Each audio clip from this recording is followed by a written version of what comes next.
So we're here at Work Human, a lot of people here because we all, I think, feel this collective need to make our workplace more human, more engaging.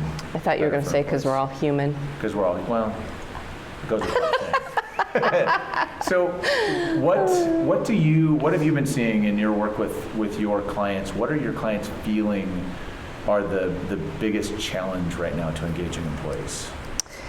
I think just trying to understand how to decipher all of the information and everything that comes at them, and what you really have to focus on in order to move engagement and to really create an experience where your people are like, this is where I want to be, this is the work I want to do.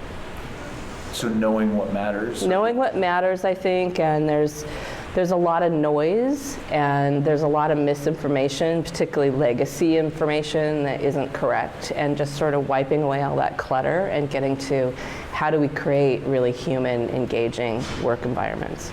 So where does that start? How are they finding their way through that?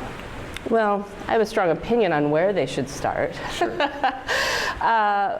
We think it really has to start with strategy. That you need to create a strategy that is clear but compelling to your people. And compelling in a way that's like, I get up every day because this matters to me, it's bigger than me, I'm part of something. And if you can create that compelling strategy and then tie people's work to it. So they say, hey, the work I'm doing matters, it's moving me and this organization in a direction. If we get that right, and then we create a culture and an environment that lets me do my work without a lot of stress and strain and that type of thing, then we're golden. Awesome. So talk to me about what have you seen, what are you most, I guess, encouraged by in terms of progress you've seen in clients where maybe you've been able to see them start to really make progress or take some action that seems to be really creating that more human workplace, that more engaging experience? Well, I think it is that as we start to see people make decisions that put the human back in the center of our HR programs or policies or processes or any of that, right? So for 3+ years, I've been doing a lot of work in the performance management space since I wrote the book, How Performance Management is Killing Performance and What to Do About It.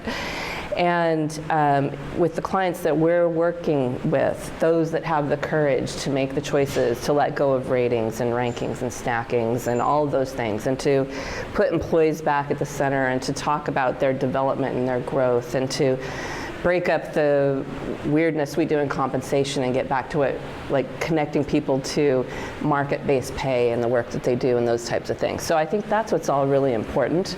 And it takes courage to do those things because it is moving away from legacy. And I see that starting to happen in other spaces of the whole work environment. So I think that's really important. Does that have to start with, I guess, where does that have to start? Because I think one of the, I think about being in conversations with HR leaders, and a lot of the time, who I'm working with or speaking with might be an HR leader who's sort of recognizes the progress that needs to be made, but maybe is stuck with leaders who are really attached to legacy or really attached to that. Does it have to start with the leader? Do you have to have that leader who gets it? Or if you're an HR leader and you have leaders that don't get it, how do you try to move the needle? It's certainly easier if it starts with leaders, right? So if you've got compelling leaders who want to make that change, who want to create a more human environment, that's far easier. It doesn't mean that you can't get there without that. I think if you do the right types of education and you bring people forward, you can get there as well. So I think whatever you do, you have to bring leaders with you, and they have to lead once you get to the point where you're rolling something out. But I think you can educate them through the process as you pull it forward. If you're thinking about, the manager, and I think managers, get a lot, at least my impression is managers tend to get a lot of pressure put on them to engage employees. Right? It's coming from all directions. They get blamed when employees aren't engaged. They don't get credit when employees are, it seems. But if you had a go-to tip or a couple of pieces of advice for a manager on how to improve engagement or be more engaging as a manager, what are they? Well, can I back up for a second? For sure. Because I think you're right. There is a lot of almost blame put on managers, and I think even a lot of the engagement assessment tools and programs turn everything back to the manager, which I actually think is wrong. So if you go back to what I was saying earlier about creating a compelling strategy and creating an environment where people can thrive, that usually starts with the executive team. And I think sometimes our engagement programs let them off the hook and turn it back to the manager and say, hey, you guys go fix this problem. And they're kind of that clay layer in between where they're trying to break through, both sides, and it's very difficult. So I do think that the engagement needs to start at the top and really work with the executives. That aside, if I'm coaching managers and leaders, and of course you're going to not be surprised by this, one of the key things they can lean into is really focusing on development and feedback for their employees. And I mean feedback in a positive, future sensing, how do I help you grow? How do I help you have the impact you want to have at this organization? And a different thinking of feedback than what we've had in the past. And if leaders do that, if they just spend the time connecting with their people, whatever that right cadence is, whether it's daily, weekly, whatever, and that conversation is real and it's about how are we moving together, in a way that helps you advance, helps me advance, helps us accomplish our bigger goals, that's what is going to help managers drive engagement. It's really that simple. It's that human connection. I see you. The work you do is important. I'm here to help you move forward. And if managers just focused on that and keeping it connected to that clear strategy. That's awesome. And so just to boil it down, it's like one of the things I hear in that is like you have to spend time with your people. Like that's, that's no way around that. Oversimplified, but I'm always amazed by how often that seems to be like an aha moment for people. It's like, no, you actually need to spend time with them. Right. And then the feedback piece, I want to come back to that a little bit because I know you have a different kind of perspective, I think, on feedback than a lot do.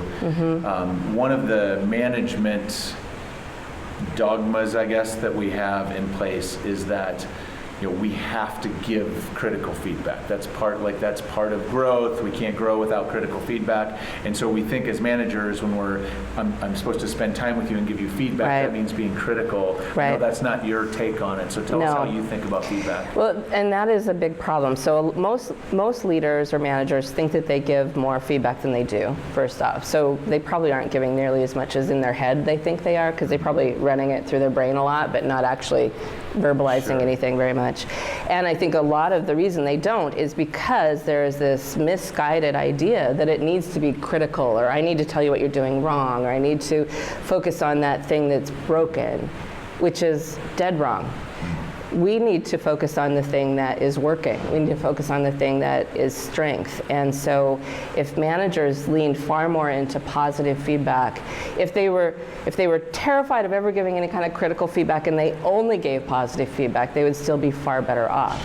Now, the strongest managers are going to help people move forward and improve and help them identify what's getting in their way, but in a way that, again, isn't with judgment or assessment or I'm evaluating you in a negative sense, but really in helping think about how do I move forward? How do we get whatever is getting in your way of that future self you want to be? How do we together work through that to get that out of your way? And that's the type of feedback that critical doesn't really, to me, it's not critical then. It's it's critical in the sense that it's getting in your way, but it's not critical in the sense that I'm assessing or judging or evaluating you. Because if I do that, there's a good chance I'm wrong anyway. Right. And really what I want to do is sit down and have a conversation and say, here's what I'm seeing. Are you seeing this too? Do we need to kind of figure out how to move past this? Right. And have that conversation. And that's completely different.